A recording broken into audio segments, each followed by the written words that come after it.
In this video, I'm going to be teaching you about bar graphs.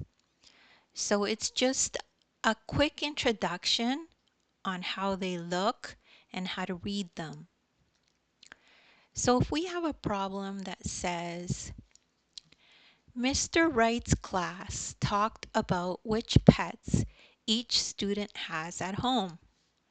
They decided to prepare a bar graph of the data. The graph below shows how many students have of each kind of pet.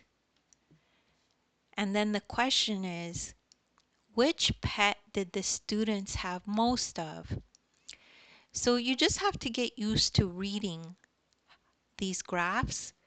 So down here, it shows the kinds of pets. So this is labeled pets down here. So there's dogs, cats, hamsters, and fish.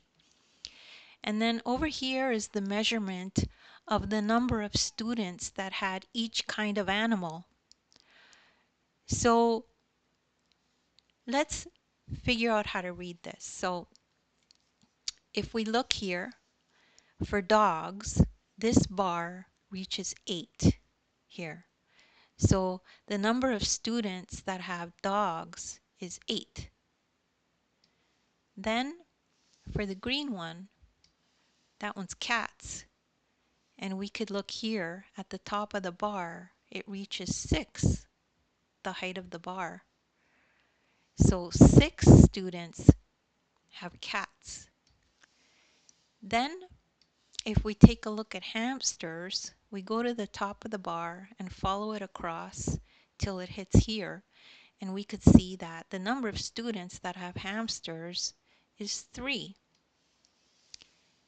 And then finally, for fish, again we go to the top of the bar and we go across and we see that 5 students have fish.